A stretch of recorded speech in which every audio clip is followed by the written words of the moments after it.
¿Quieres que lo haga al inicio o al final? You're gonna give them to them.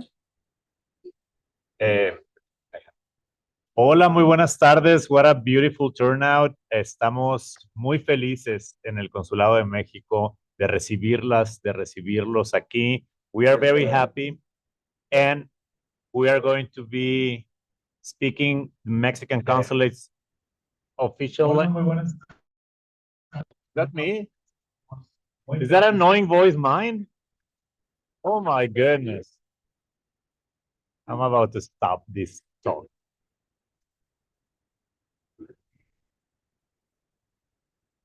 Nuevamente, muchas gracias. Muy buenas tardes. We are extremely happy, and this talk is going to be in the Mexican Consulate's official language, which is Spanglish. So thank you so much. We have been talking about this event for several months now, and it's great when these projects come to fruition and we can enjoy y podemos disfrutar estos eventos que hacemos con tanto cariño. Hay gente que dice que hay días muy feos últimamente. There's people saying, what an ugly days. I think we need to make them beautiful. It's an act of resistance. To be happy, to be proud, to be fighting the good causes. Y sometimes when future seems gloomy, we need to go to see the past to find that the future can be bright and we can make the future brighter than it is.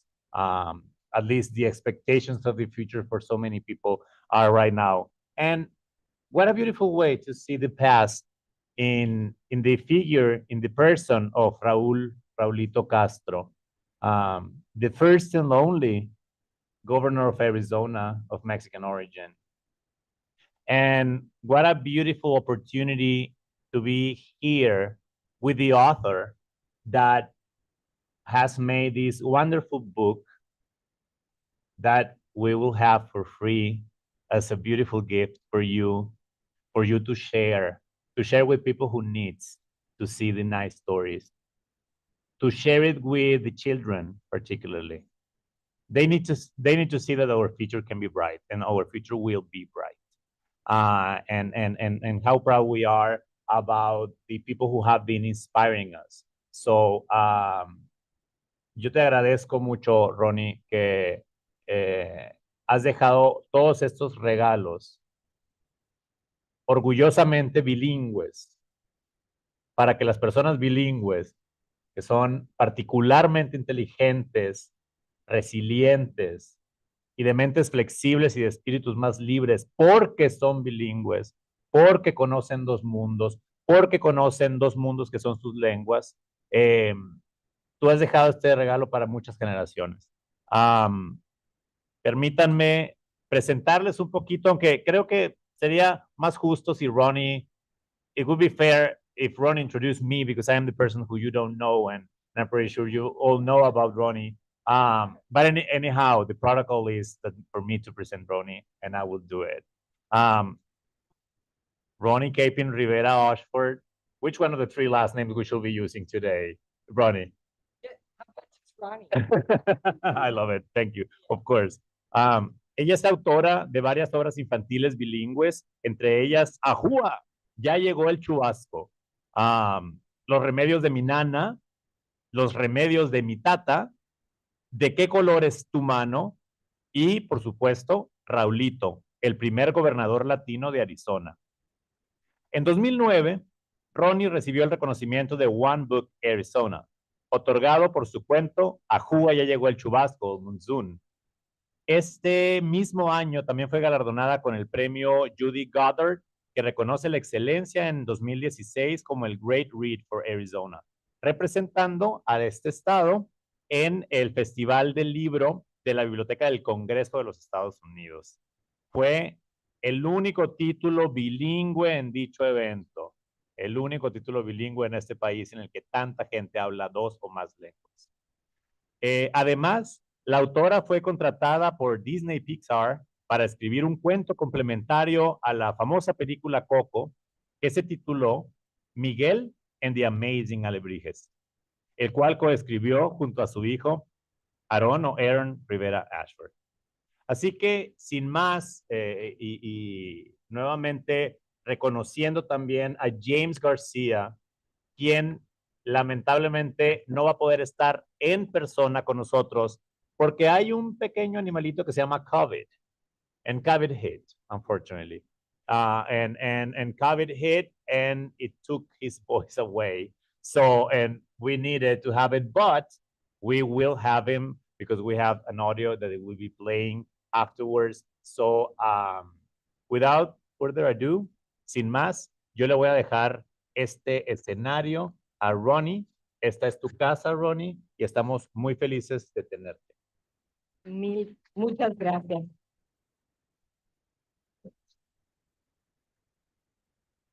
Estoy muy agradecida por la invitación y honrada de estar con ustedes aquí hoy. Y me paro porque soy tan chaparrita que si me quedo sentada no me van a ver. Pero sí, me da mucho gusto. Y Cónsul Barceló Durazo, muchas gracias a todos ustedes del cónsul que me han invitado este día. Y yo no sé si ustedes saben, if you know, that today is Raúl Castro's birthday. Okay? So I was talking to him this morning and I said, look at what we're doing here. Remember when I used to come talk to you and interview you and tell you I'm going to write a book about your life? And he left this planet before Raulito was published. But I talked to him a lot about it, and I'm going to share about that with you tonight. It's an honor, a great honor to be here. And on his birthday today, he would have been 109 years old. And in April, it was 10 years since he passed. He was 2 months shy of 99 when he passed away. And 2 days ago was my birthday. And I used to kid him and I would say, I'm 2 days older than you are, but you are many years older than I am. So we had a lot of fun together. And before we start, I would like to tell you one little story that will be an example of the kind of sense of humor that he had. Él tenía un lindo sentido de humor y lo usaba él para sobrevivir toda la discriminación que él sufrió en toda su vida. Since he was little, he suffered a lot of discrimination, and he overcame it with a wonderful sense of humor.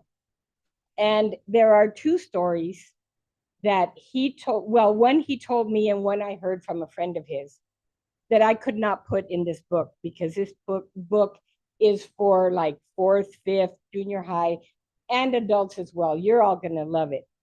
I trust. And if you are wanting to learn how to read in English, you can learn in this book. If you want to learn how to improve your Spanish, just flip the book over and you can read it in Espanol. Okay? So I'll tell you these 2 humorous stories, and then we will go to James Garcia's monologue where he is speaking as if he is Raúl Castro. And usually he dresses up in one of Governor Castro's suits that Pat Castro gifted to James when the governor passed away. So he wears the real suit, and they were about the same stature, and it's great. And I'm so sorry he's not here tonight. He is devastated, but like Consul Barceló told us, James has no voice at the moment. So one of the stories is that James' 6th grade teacher, not James, I'm sorry, Raulito's 6th grade teacher, but now he's in 6th grade middle school, so he's no longer Raulito, now he's Raúl, because pues ya está madurando, ¿verdad? Ya no quiere ser Raulito. And he's in 6th grade with Mrs. Wright in Douglas, Arizona. And Mrs. Wright really could see that Raulito was an astute boy and that he could be an excellent student and that he could be at the top of his class if he would do his homework. So she had a talk with him about that and said, if you would do your homework every night, you could be at the top of your class because you are so smart. And that turned him around like that. From then on, he did his homework every night, even if he got home at 2 a.m. from helping his mother, who was a curandera, and he was her interpreter. So he learned a lot, and we'll talk more about that later. Anyway, they're in 6th grade, and he's with his buddies, and Mrs. Wright no habla español, la señora Wright. And Raúl está con sus amiguitos, and they're all laughing and talking, and she's trying to teach a lesson. I know what that feels like because I was a teacher. And she comes and she goes, Raúl, what is going on over here? And he says, oh, Mrs. Wright, it's that Jose threw a pedo. And she says to him, well, you go pick up that pedo and put it on my desk. Go pick it up and put it on my desk. So she obviously did not know Spanish, ¿verdad? Okay.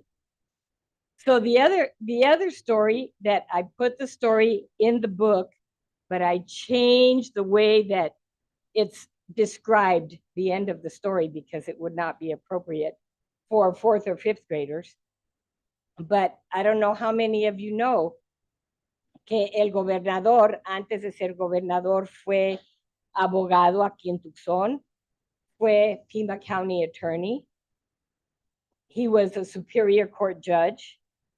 Y él y su esposa tenían un rancho con Shetland ponies y burros y muchos animales, muchos caballos, because Pat loved horses and she had race horses that she would train.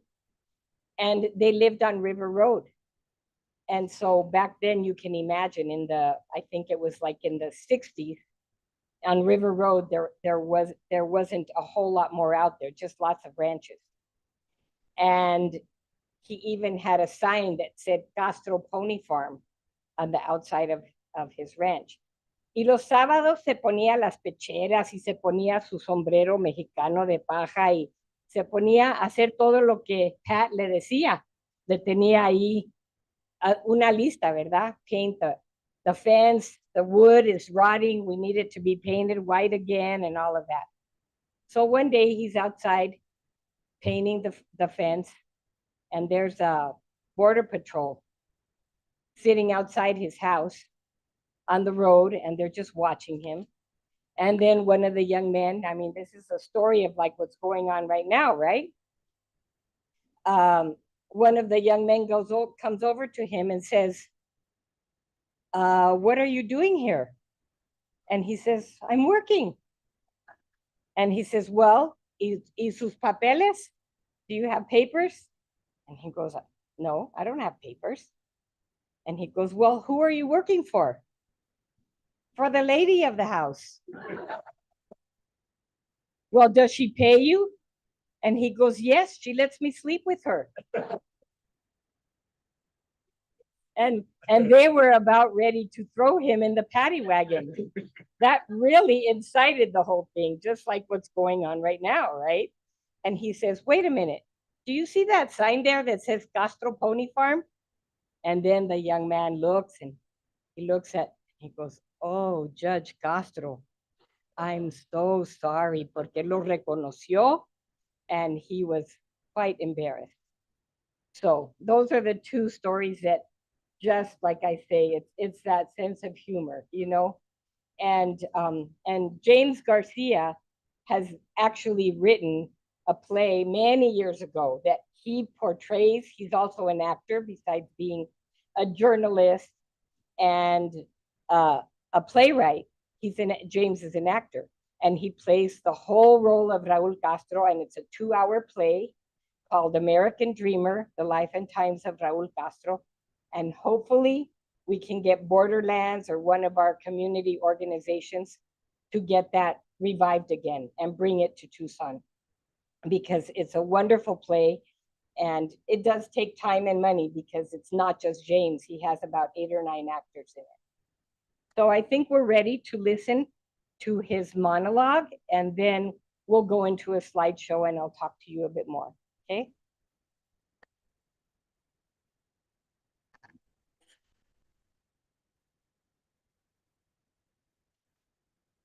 One of my mottos in life has always been, I've never wanted to be loved. No, never loved. I wanted to be respected. Because if you're respected, you're part of the community. Now, my father was respected. Francisco Castro was of Basque and Mexican origin, 6 foot 2 inches, 240 pounds, husky, not fat.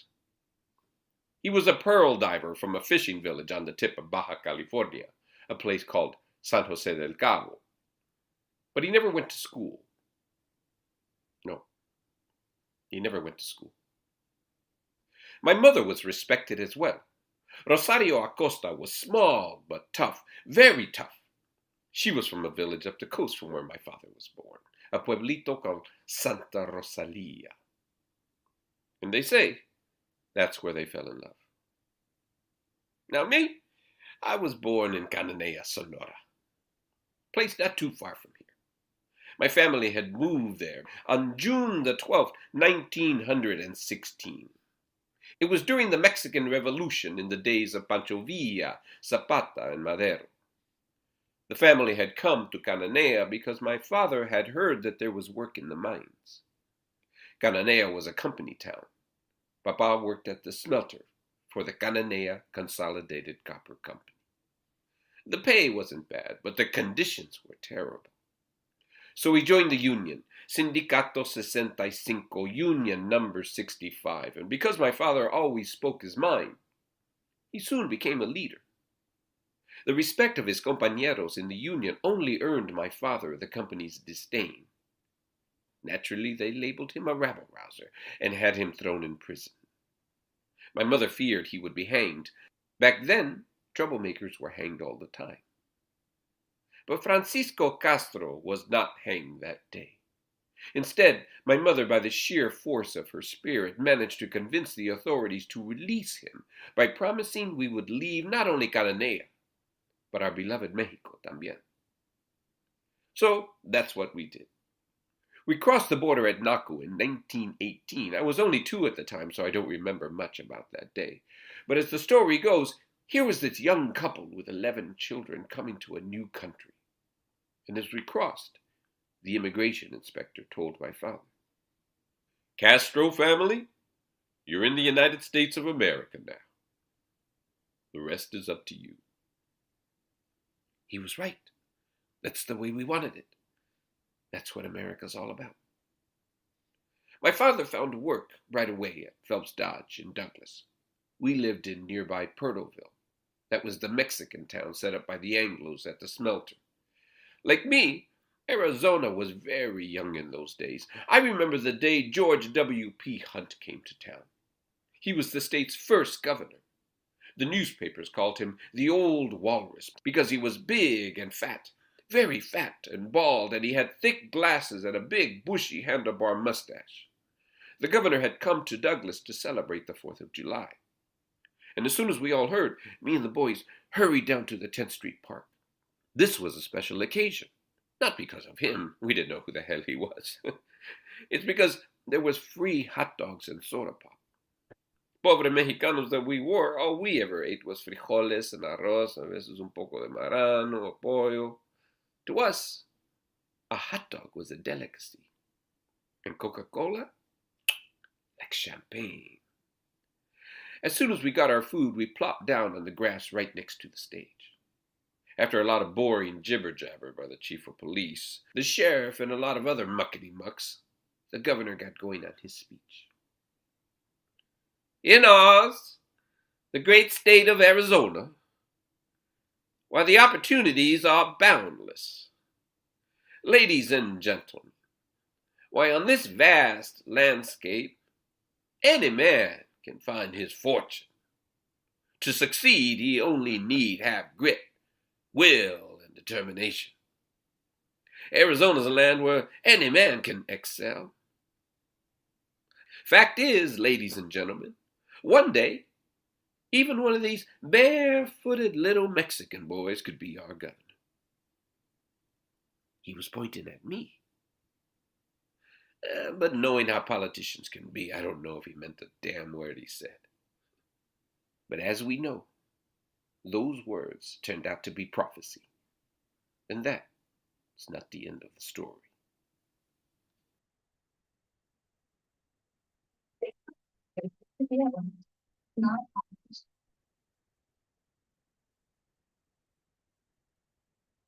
So James, as you can hear, does an excellent job of portraying the life of Raul Castro. And I hope I can do some honor by sharing a little bit more with you. I'm gonna share, to start off, a video that many of you may remember Paul Sakala when he was here on Channel 4 with us. And let's see, we'll go through a couple of these. This is Governor Castro and the Raulito book. And here is the home that he was born in on the left. Oh, yes, thank you, thank you.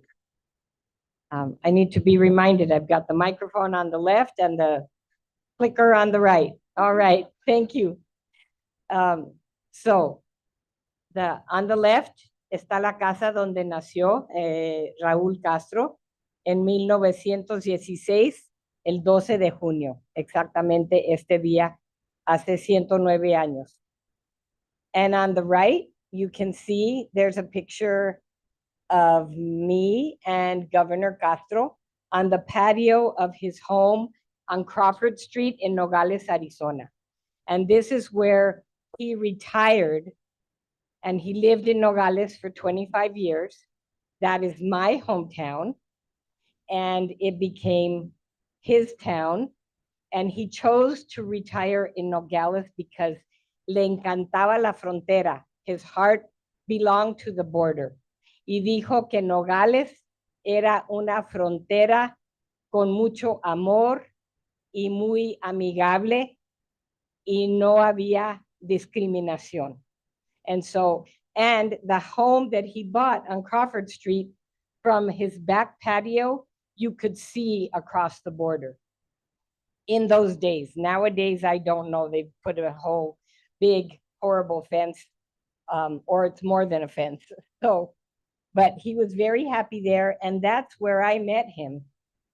After his 96th birthday, when he was detained for over 45 minutes in this heat in Tubac, because he was coming to Tucson to celebrate his birthday, and his pacemaker set off the alarms of the Border Patrol.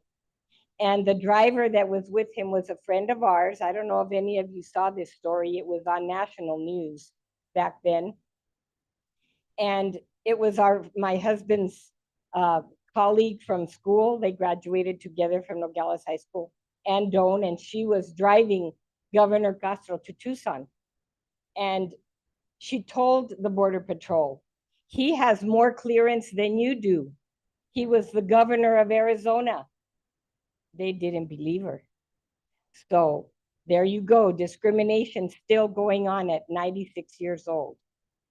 And eventually they did let him go, and it did make the national news headlines. So when I saw that, and I already had known that he was living in Nogales, he and his wife, y ya les había dejado un par de libros.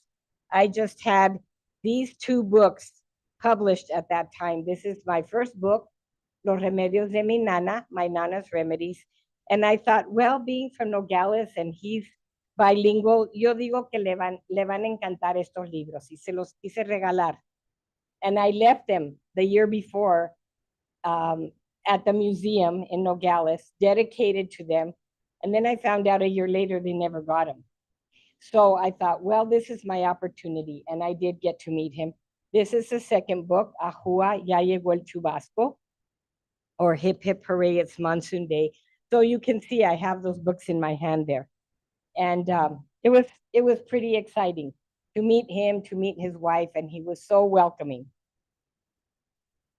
And here's a picture of him when he won for governor in 1974, his second try, and he won. Here are some pictures. He was great at sports. In Douglas, he was the star quarterback. And on a scholarship, he went to NAU and was running track as well because he wasn't very large. So once he got to college, he said, I couldn't compete on the college football team as a quarterback because they were too much bigger than I was. So he did really well at track, and then he became a boxing champion. And here he is when he finally got married. I think he was in his late 30s when he married Pat on the right. Y a la izquierda está con su mamá, Chalita Rosario, pero todo el mundo le decía Chalita Castro. Y ella fue curandera y partera. That was her job, and he used to help her with that. And he learned a lot about all of those traditions. He used to help her pick nopales and hierbas para curar a la gente. Y cuando le hablaban que iban a hacer un niño y que quería que fuera la partera, él iba con ella porque tenía que traducir, porque había mucha gente en Douglas que no hablaba en español. Y ahí aprendió él mucho.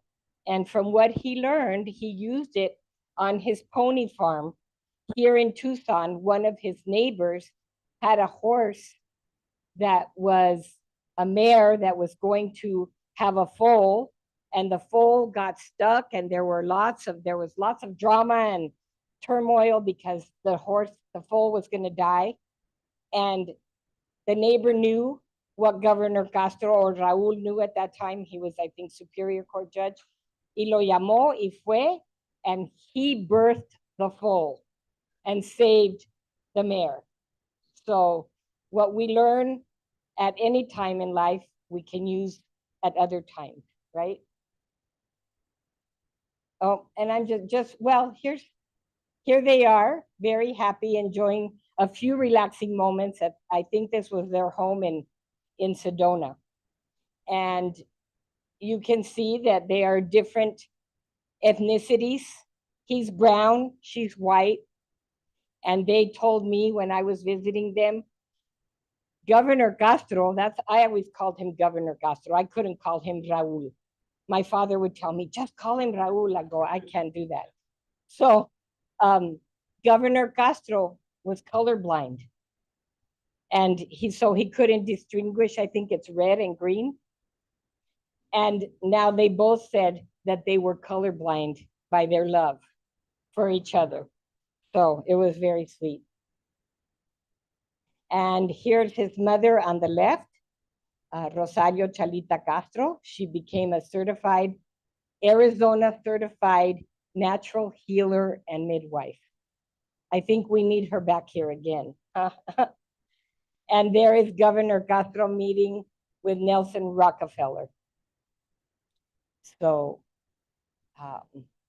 and this is a great portrait that was done of him on the left. And on the right are the leather boots inscribed with his name when he became governor. Those were given to him by the state of Arizona. Here he is with his governor badge. And on the left is a book that he wrote. He co-wrote this with Jack August Jr., a friend of his who was also an attorney, who is also now deceased. This is the book.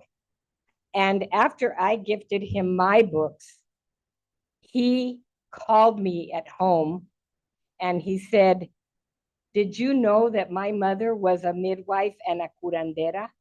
And I love your Remedios de mi Nana because it reminds me of my mother and my childhood.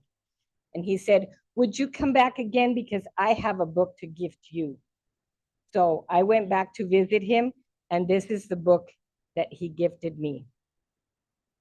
And all this time, I have no idea that I'm going to write a story about his life.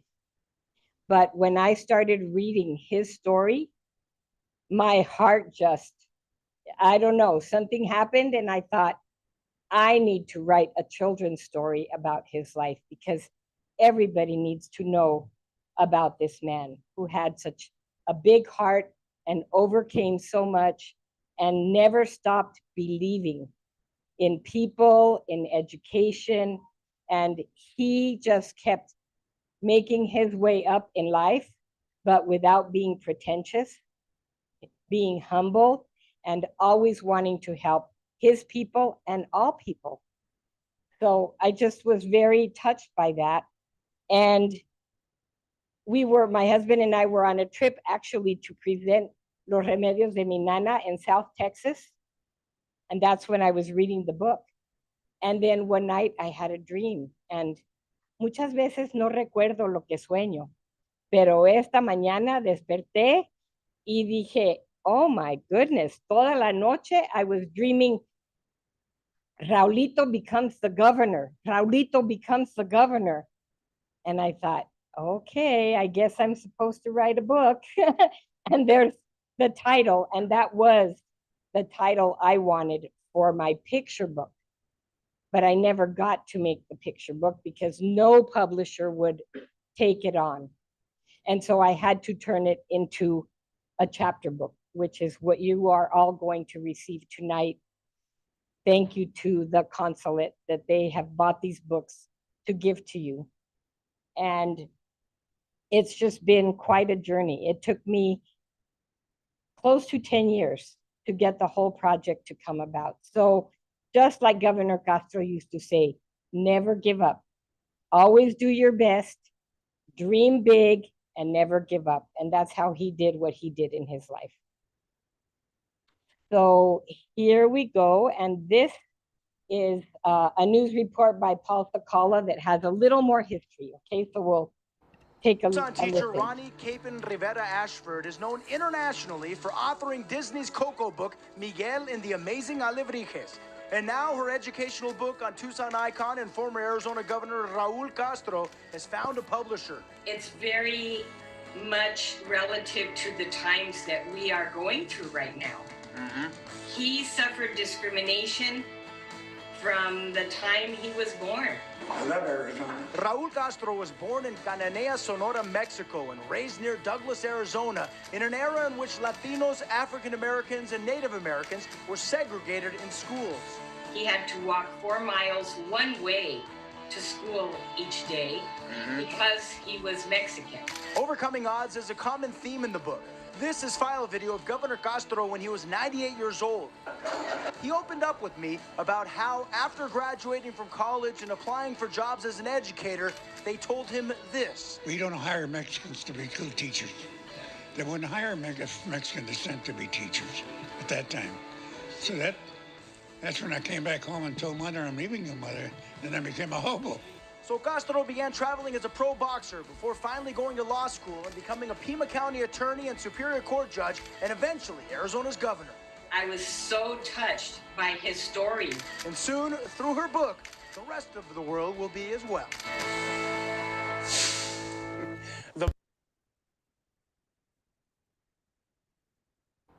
Tucson teacher Ronnie Capon.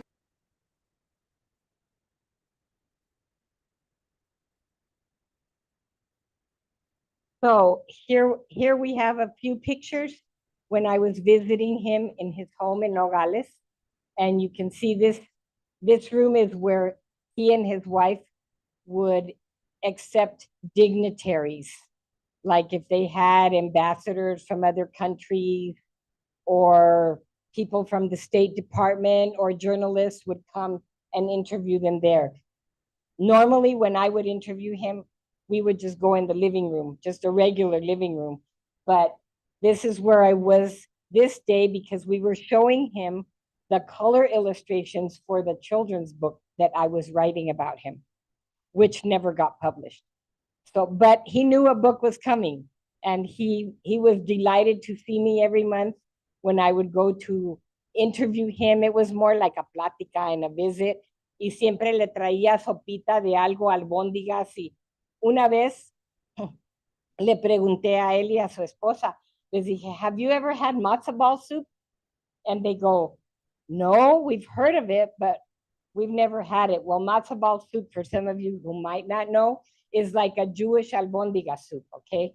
But they're dumplings that are made out of like masa y chicken fat instead of no es de carne.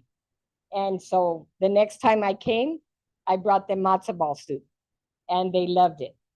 So it was a lot of fun. We had a lot of fun together.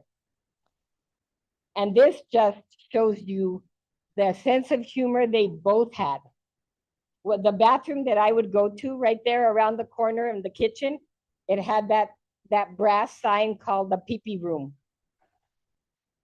And I asked them one day, and Pat said, oh, we bought that at a flea market in Argentina when he was the ambassador of Argentina. And now I have that in my home. So, te lo compré cuando se fueron a vivir a San Diego.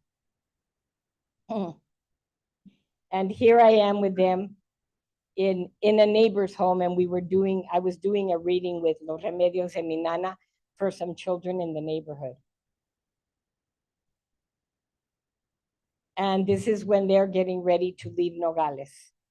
And it was a sad time because Governor Castro really did not want to go. But his daughter and his wife were insistent, so they did.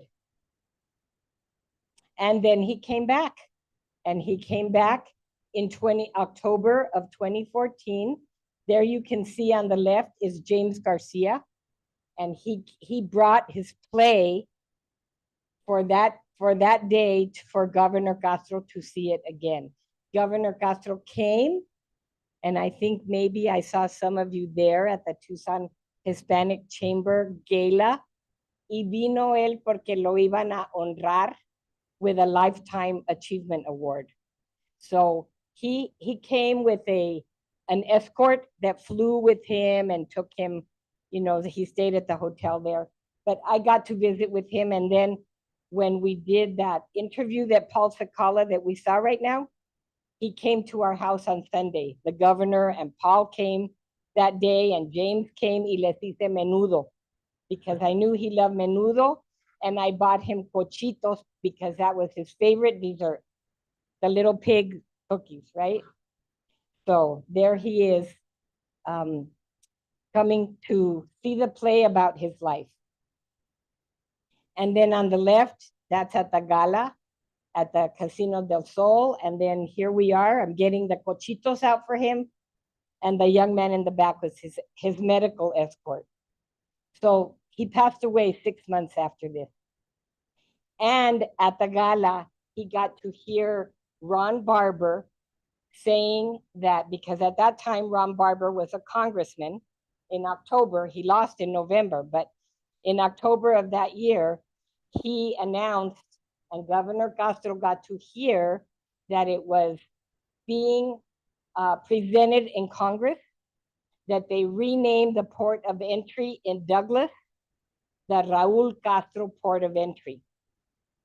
And then Ron Barber lost, and that legislation just kind of disappeared. And Governor Castro passed away. And then I remembered what Ron Barber had presented. So I wrote to my good friend, Ramona Grijalva. She and I graduated from library school together. And our children went to high school and junior high here together. And I told Ramona about that. And she let her husband, Raul Grijalva, our congressman, know. And he opened that legislation up again.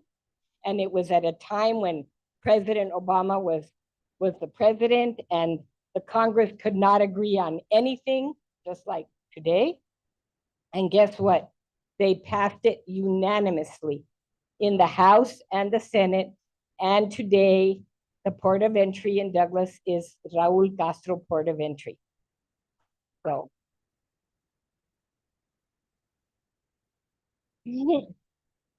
And here are the flags. This is outside our home. My husband put the flags up like that for the day that he passed away. And this is a cartoon that Governor Castro gave to me, believe it or not, on a, if you remember way back when, like Xerox copies, carbon copies, he gave it to me, and a piece of paper, común y corriente, como dicen, when I was visiting him, and he goes, you might enjoy having this. Maybe someday you'll do something with it. Well, I did. I had to pay $600 to get permission because we could not find the copyright, because Bert Whitman is a very well-known political cartoonist. He's got thousands, and they are in collections all over the country, and we could not find that one. Why do you think? Because he gave it to the governor as a gift, so he didn't copyright it. And so I had to get permission from an attorney so that the publisher would say, okay, they're not going to sue us. And if they do, we have our legal documents in order. But that is in this book that you're going to receive this evening. And I think it is such a simple but inspirational message. No opportunities, don't you believe it? Look at all that he did. And he was born in Sonora, Mexico, and came across the border, probably no papeles, as a dreamer. Well, you can't do that these days, but you know, miracles do happen, and when we work for it. So these are pictures from his memorial in May of 2015. This was at the Capitol. They also had a memorial service in Nogales and here in Tucson. And on the right, those are the past and present consuls from El Salvador. That was the first country that he was ambassador to before he became governor. And they came to speak about him, and they said they wished that they had him still in their country because he did so much good to help them. And we have wonderful consuls here doing so much good to help us, right? And to bridge our countries and bridge our borders. And here I am with an old friend from Nogales, Alberto Tito Rios, who was our Arizona Poet Laureate. I grew up with him in Nogales. And he wrote a beautiful memorial poem as a tribute to Governor Castro, and I will read it to end our session this evening. And Gary Bennett, that is who I'm standing with there. He is the illustrator. He used to work for Arizona Highways magazine. Tal vez ustedes conocen esa revista. Y él era el director artístico de esa revista.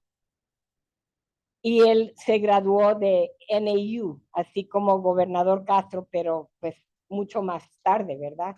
Y se conocieron, y él iba a hacer todas las ilustraciones para el libro Raulito Becomes the Governor.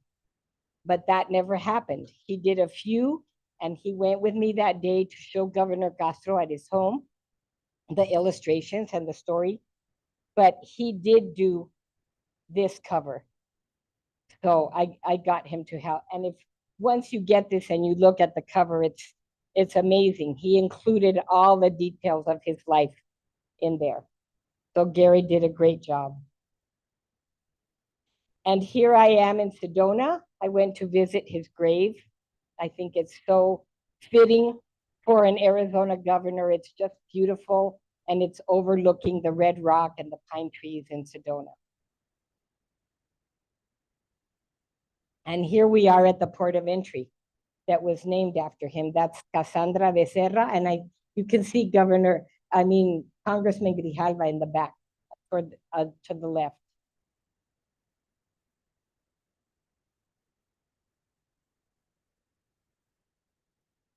Of the Raul Hector Castro Port of Entry. 10, 9, 8, 7, 6, 5, 4, 3, 2, 1.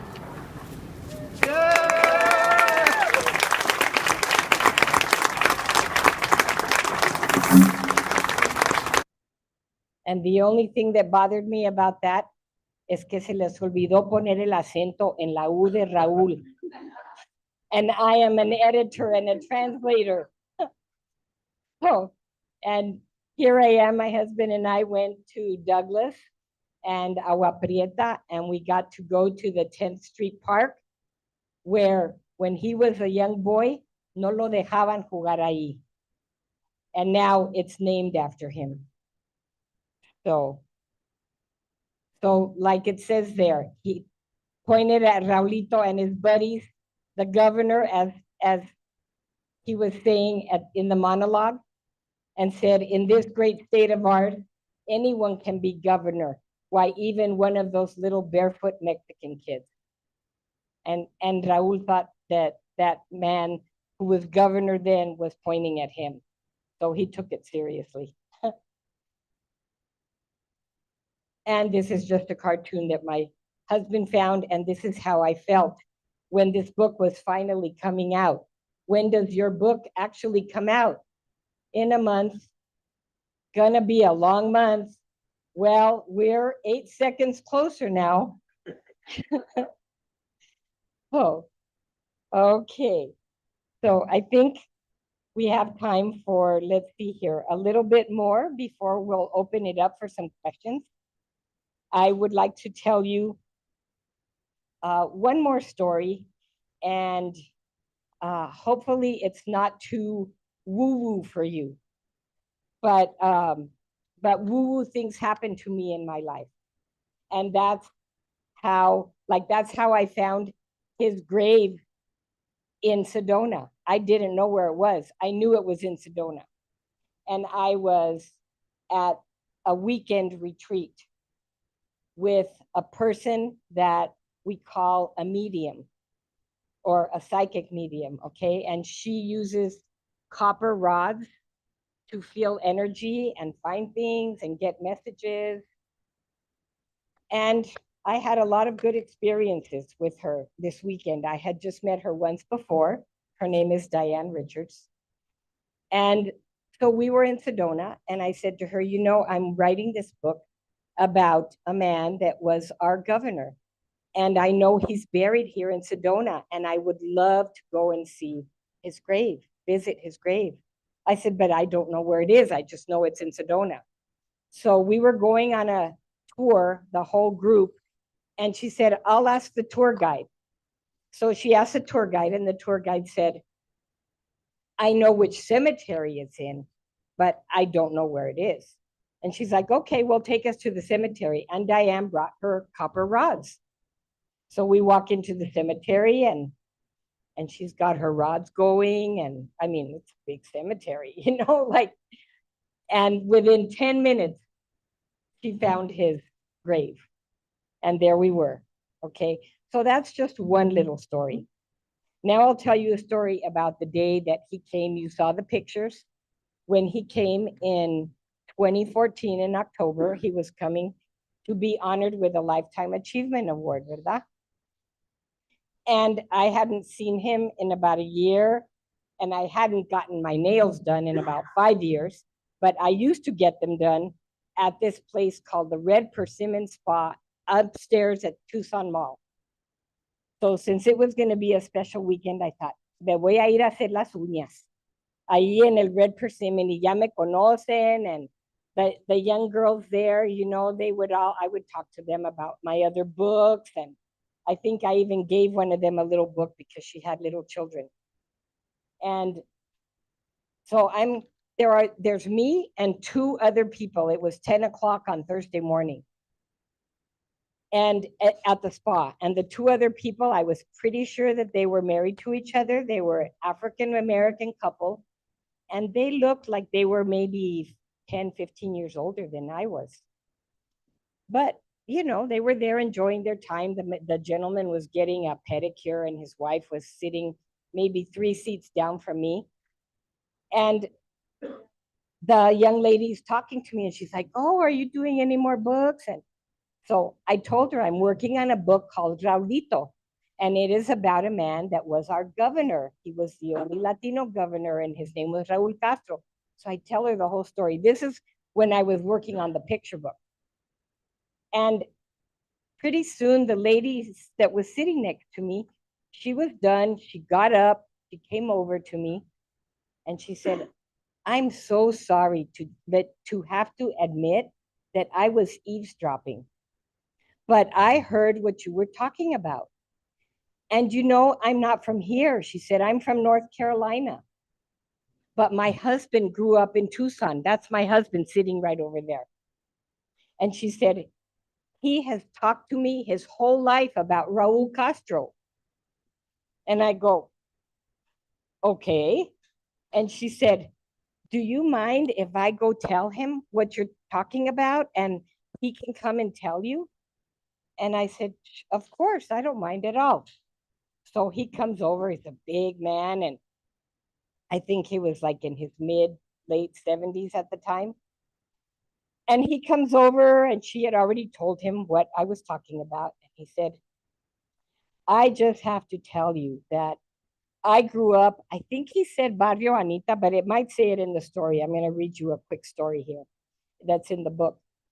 But it was one of the barrios near downtown.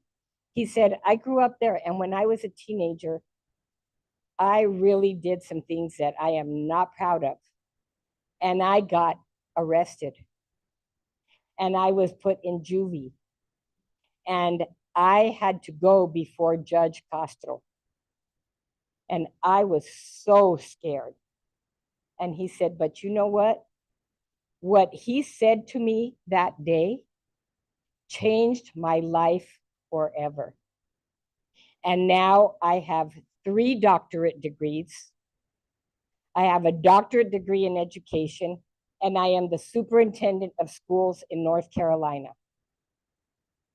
And I was just like in awe. And here I am getting my nails done to go see Governor Castro, you know? So it was really amazing. And he gave me his business card, and I kept in touch. And when I had to convert my children's picture book to a chapter book, I got in touch with him. And I asked him if I could use his story in the book. And he said, most definitely. So I'm going to read this chapter to you right now, okay? And you might be going, oh my God, she's going to read a chapter. Well, it's 2.25 pages long.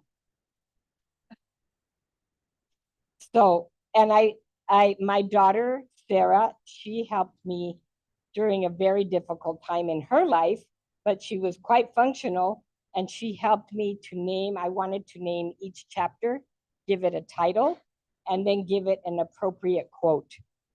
So this is chapter 9, and it's called A Beacon of Light. Give people enough guidance to make the decisions you want them to make. Jimmy Johnson. I think Jimmy Johnson was a baseball player, but I'm not sure.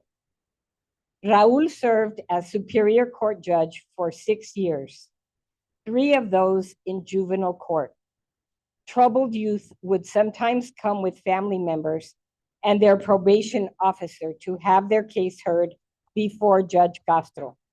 The judge acted more like a father than a judge. He did everything he believed was best for that young person. Many of these juveniles told him, quote, there's no reason for me to go to school or follow any rules. We're poor, and people discriminate against me because of my skin color. Why bother? End of quote. Judge Castro would use this opportunity to share some of his personal stories to get their attention and hopefully help them make a positive shift. Quote, who do you think I am? Do you think I come from a rich white family? I was born in Mexico. My immigrant parents were poor. My father was a miner and died of lung disease when I was 12. I picked cactus fruit in the desert for food when I was a little boy. I did hard labor as a farm worker in the fields, but I went to school and worked hard. I became a United States citizen, and I never gave up. Now I am a judge. here to help you turn your life around. You can realize your dreams. You just have to work hard and believe in yourself, just like I believe in you.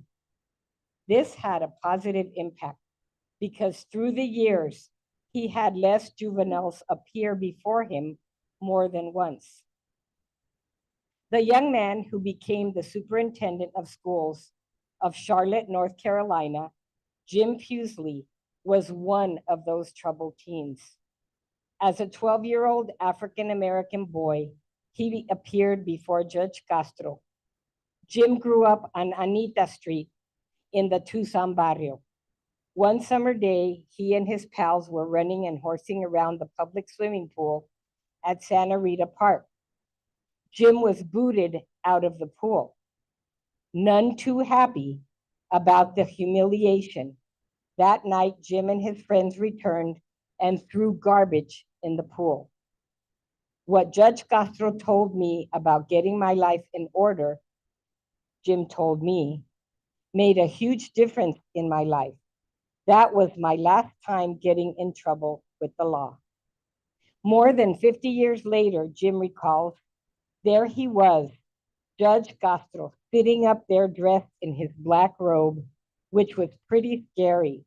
He was stern, but respectful too. He could have done more than he did. But he let me have it real good, if you know what I mean. What stuck with me for so long was what he and I had in common. Jim grew up and went on to earn 3 college degrees, including a PhD in education. Throughout his career, he helped others as an educator. Quote, I have worked most of my life making a difference in the lives of young people, just like Judge Castro made in mine. So I tell you that.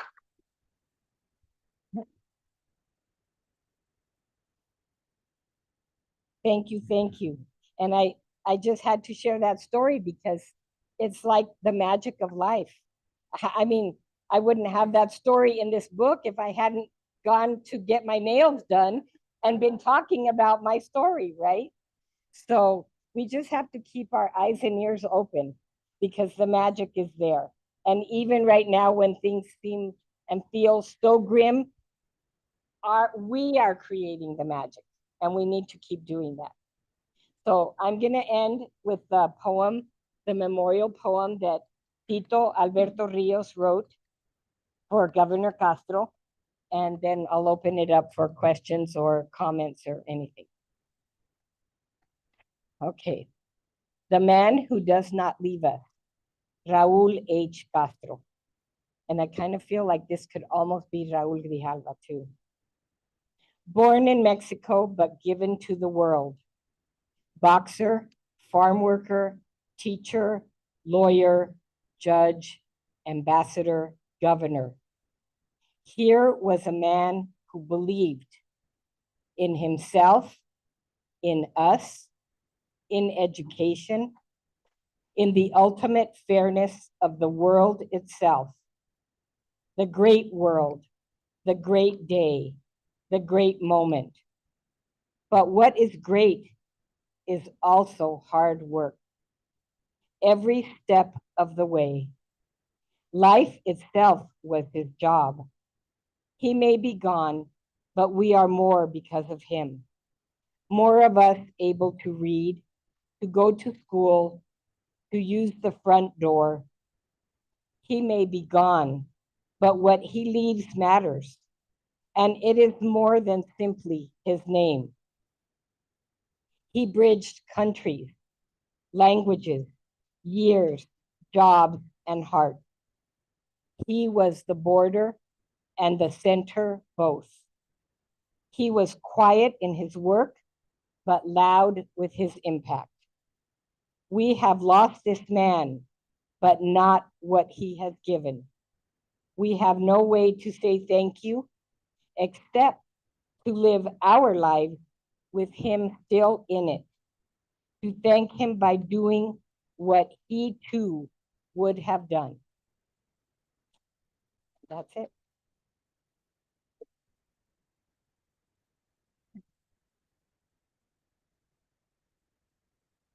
Thank you all, and now we're open for questions or comments. Yes? Would you like a microphone? Oh, they're bringing you one. Okay. My name's Armando Ronquillo, and I too am from Nogales, born and raised. But I had the opportunity to meet Governor Castro probably 4 or 5 times.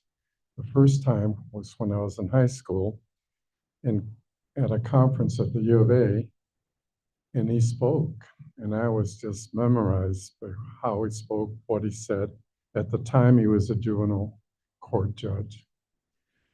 And later, at a function that we were having at high school in Nogales, I wrote a letter to him, invited him, see if he would come speak. And he said he would love to, but unfortunately, he was scheduled to be out of state at the time. I wish I had saved the letter that he actually responded. When he was running for governor and he was visiting Flagstaff, he stopped at the office of Dean Joseph Roll, who happened to be from Bisbee and were competitors with Douglas, so he knew Governor Castro. I was Dean Roll's assistant. Dean Roll was third in command of the university at NAU at the time. And it was a time in my life when I was, should I drop out and all this? I wasn't too sure I was going to be able to make it. And when he came in to harass Dean Roll, Governor Castro did, Dean Roll called me into his office and he says, "This is what you can be." And then I told him that I wasn't even sure I was going to stay. And Raul Castro gave me a piece of his mind, which encouraged me to stay. And then later years, about a year or two before he died, I served on about 2 different committees in the College of Education Advisory Board, the Alumni Board, and the one other one.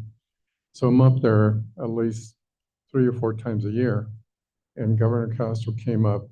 We have a big awards night banquet every year. And he was there and I got to talk to him. Last time I talked to him was probably about 2 years before he passed away. But I never expected someone to have an impact. And now to see this and what Ronnie's done, it's unbelievable. Thank you.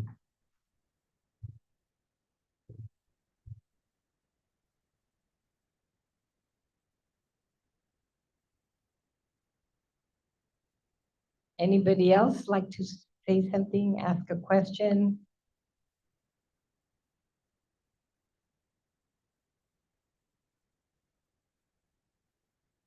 Oh, yes.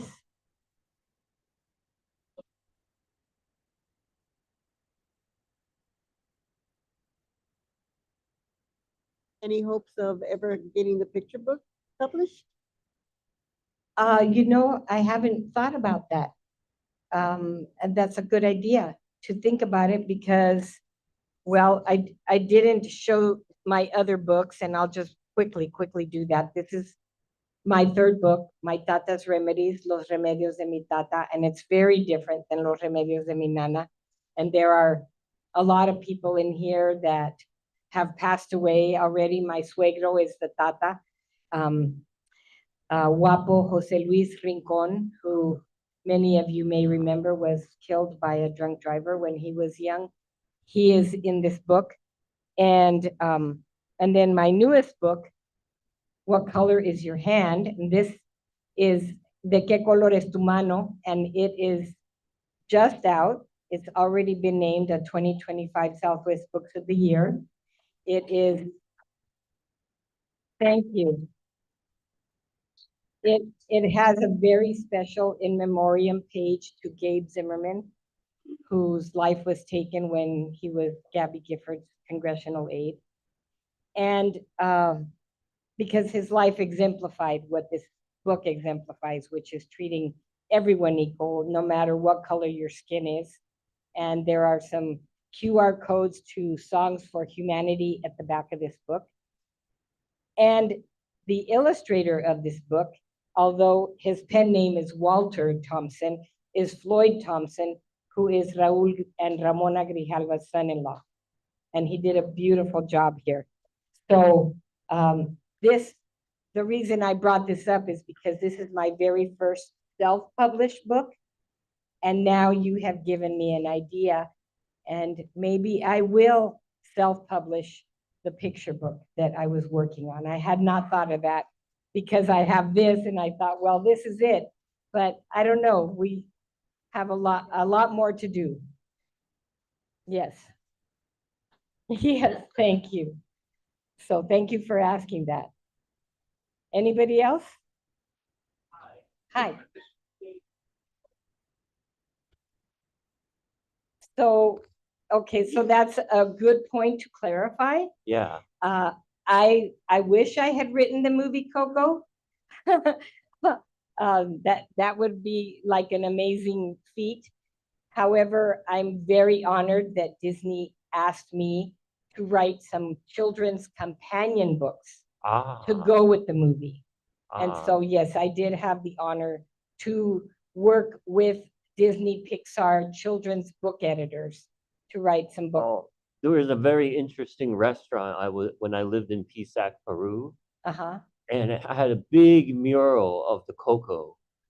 And Wow. when I wanted to escape the Peruvian cuisine for delicious Mexico cuisine, I would go to this restaurant and I would pay about triple the amount of money as normal, and I would get a delicious Mexico cuisine. And it's just like that magic of seeing you here and then being in that restaurant. Oh, wow. Okay. And I just came. This is the second time I've come to the embassy or the consulate. Mhm. By randomness. I've been going through a lot of injustices in Tucson. I've been trying so hard to stand up for people. I created a project called Llama Dollar because I didn't like the word dollar in the connotation of the dollar. I felt that the pain, the units of pain on the people creating the dollar when I was in Peru versus they called it the Nueva Sol, the new sun. So we trade units of sun with Mhm. each other. Mhm. So here's one of them by chance. Don't ask how these things happen, right? But it's a picture of a llama from Machu Picchu that I took that photobombed me in 2016. And at some point, I decided when I was in Big Island, Peru, deciding to go out on this big journey on studying llama and antibodies as an alternative cure for COVID-19 or middle ground between this anti-vax war, that I wanted to create a new dollar bill. I photoshopped this over the other dollar bill, but it's just a miracle that I walked in today once again to hear about such a great man who's done so much that I've never heard of Right. before. Well, So- miracles are all around us. So We just thank you have to be open. thank you for my voice and thank you for being here today. It's just a blessing. Sure. Thank you for being here. Thank you.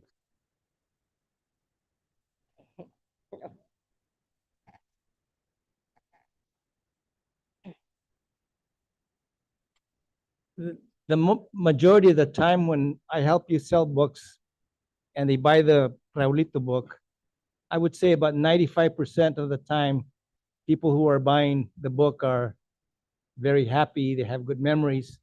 But every once in a while, to be fair, we get a customer who doesn't want to buy the book, and his memory of Raul Castro is not the best. We've talked about it. How do you account for those people that didn't really like him, and why do you think they had negative thoughts about him? Well, I will, first of all, I'll let everybody know this is my husband putting me on the spot here.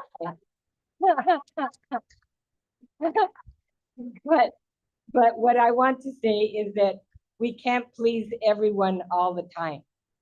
And I believe that Judge Castro was a very just, fair, transparent person who stood his ground and he wasn't going to make a decision because it was going to serve him politically here or there or do something good for someone else. He was taking the case and he was making his decision. And there were some young people who deserved to be punished. And so, yeah, that happened. I think there was a man who told us, oh, well, he sent my son or my tío to Fort Grant. You know, that was like a penitentiary for young people. Well, I mean, if that's what Governor Castro felt, that whatever, cualquier delito que hizo ese joven fue algo grave y no lo iba a soltar nomás por ser, porque para que lo quisieran a él, right? So that's my thought on the issue. All right. Yes? Oh. Well, I just want to say I'm really happy to be here, so thank you for inviting me. I used to work with Dan, her husband, at Mission View, and with Norma, who's back here, and with Ronnie. That's how I know Ronnie. But I'm just really happy to be here. I feel the magic and the hope. Just being here, just hearing his story, and somebody who's so accomplished, like the governor, the first Latino to be the first governor in the country. And in light of what's happening today, I needed to hear that message, to hear of that miracle. And the second miracle is just, I remember sitting with you, I think we were at the Double L, and you showed me the manuscript. And I think, you have that magic too, like your persistence, your faith, your passion for what you do. I'm just so impressed with how far you've come. So thank you for inviting me. Thank you, Josie.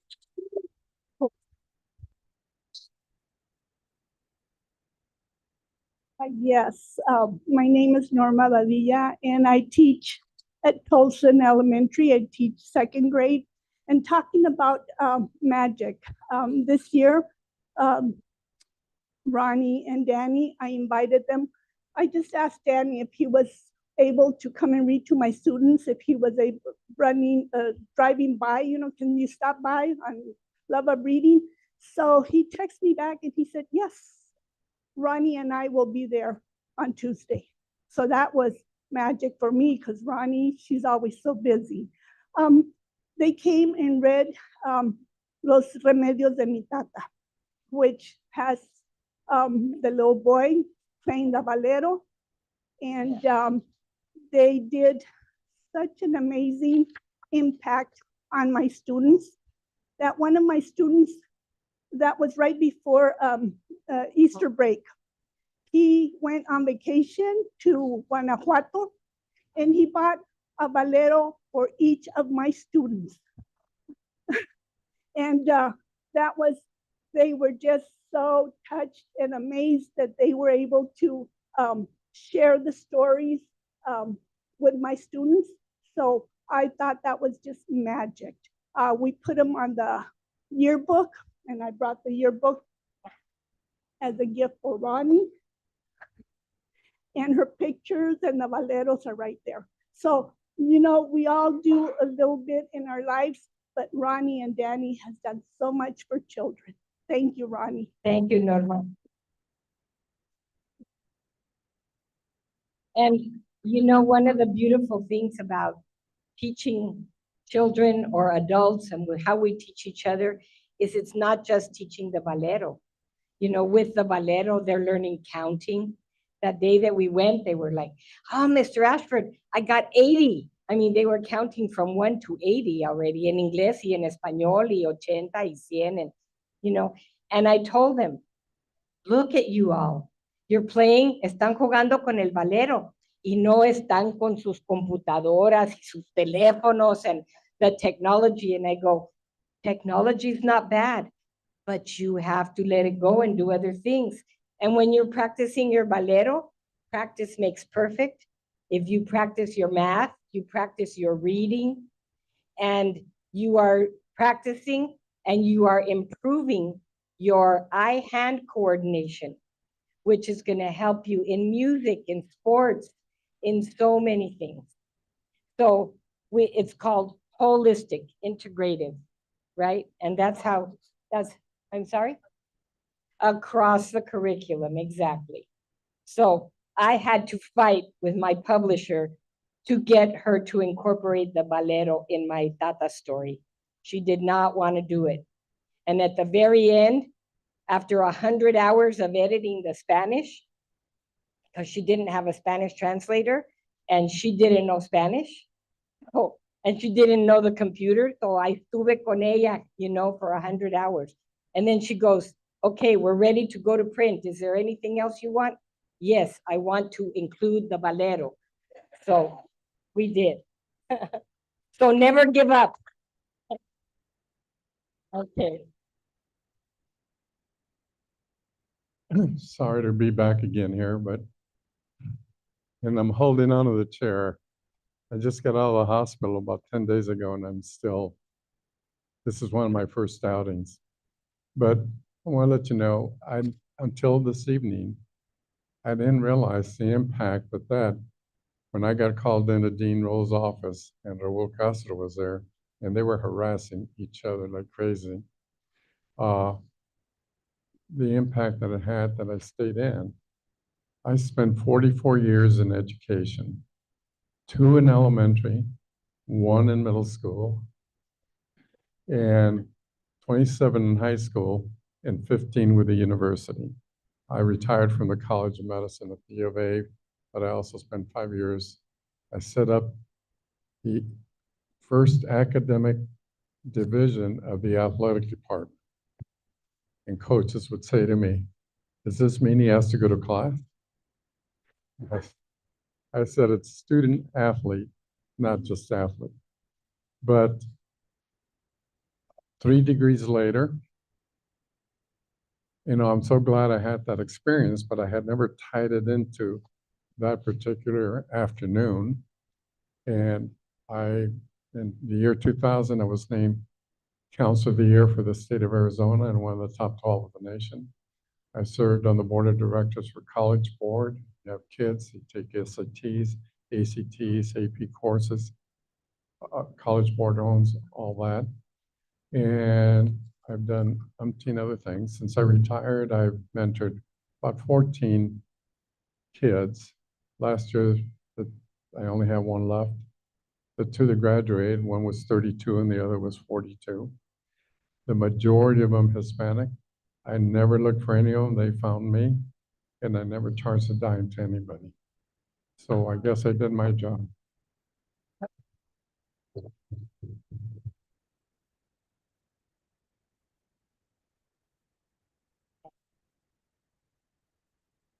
Anybody else?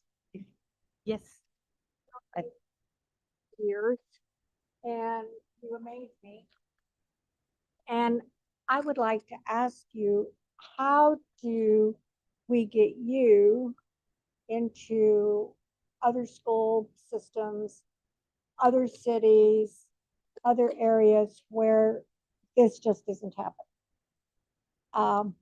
It's almost embarrassing how little is really out there for our kids today. I had a young girl that I've mentored all for 6 months, trying to get her in to South Point High School.